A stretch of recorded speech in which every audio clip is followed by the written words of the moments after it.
Recording in progress. Hello, everybody. Thank you for joining me today.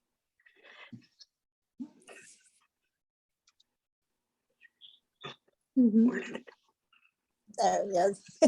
Okay. A.J. Barron's quoted from 100 Best Cowboys Quotes, Sayings, and Captions in 2021. From an early age, children played cowboys and Indians. Nobody ever plays UN peacekeeping forces. I feel that this emphasizes the existence of the National Cowboy and Western Heritage Museum. Today, I will be taking you on a tour of this museum. Most of you have seen, been to, or participated in rodeo, seen a movie about war and the Wild West, and or watched a cowboy movie. As you all know, I love everything Western. The history and my love of horses have been a part of my life since I was a young girl.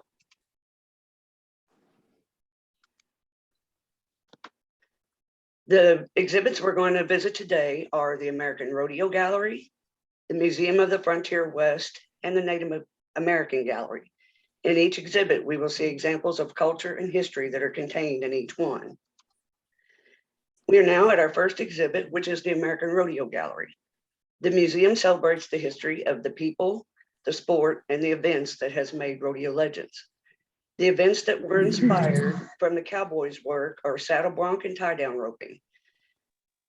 Then bareback bronc became an exhibition sport. This is the beginning of the move from pasture fun to competition on a national level.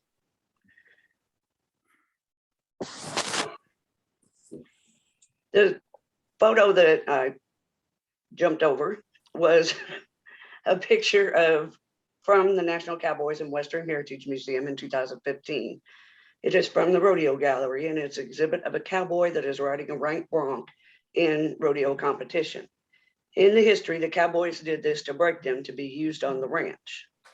These photos are about the women in rodeo, the saddles, the trophies, and awards. Cowgirls were among the first women to achieve a valid recognition as professional athletes. Everyday life of a cowboy and cowgirl has turned into a professional sport and created rodeo legends. We will now move on to the Joe Grande Museum of the Frontier West. This exhibit holds the most exclusive amount of Western culture material in a public institution.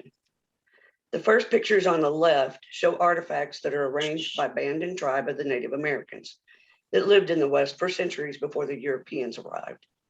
Many trappers, traders, and trailblazers entered the territory at this time.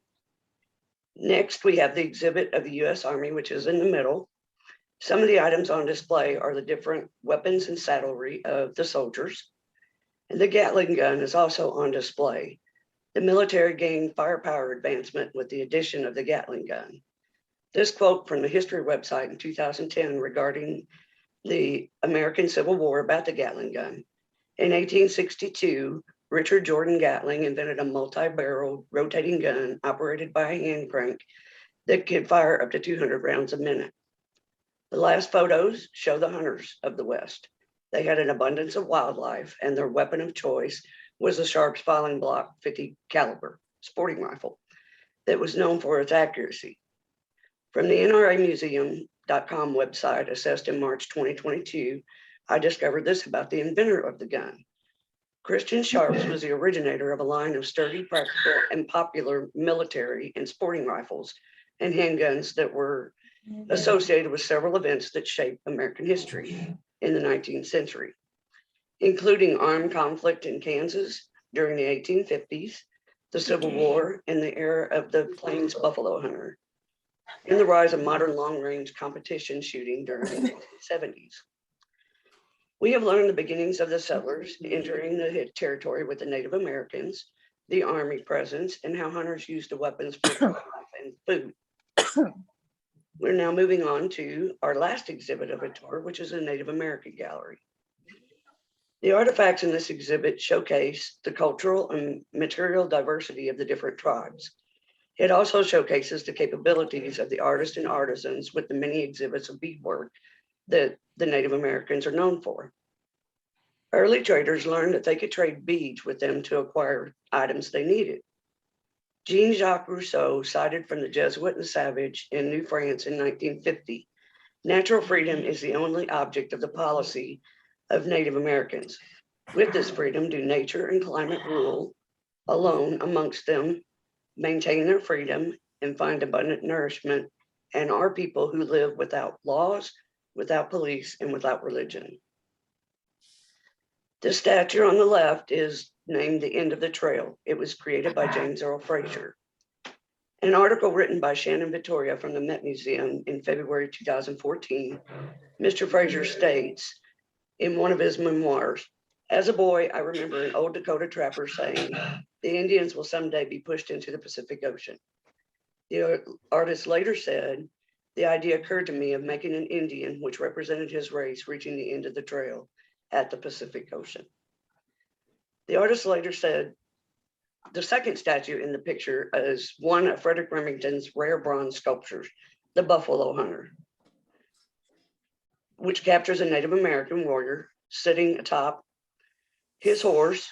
He holds his head high with defiance and triumph. Above his head, he holds the hide of a slain buffalo, signaling victory. We have learned that the Native Americans were creative with their beadwork, and I've shown you sculptures that were created out of historical moments in time.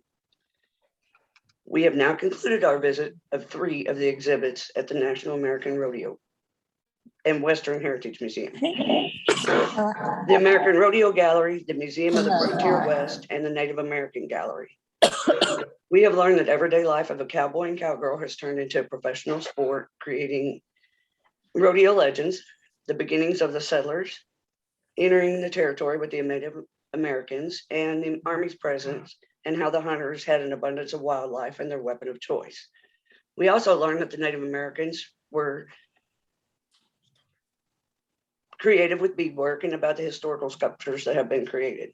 I hope you have learned something about the historical aspects of the Western history, and maybe the next time you're watching a rodeo or a Western show or movie, you will remember parts of this museum tour.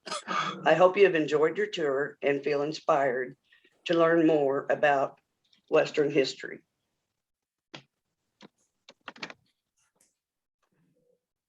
Thank you all.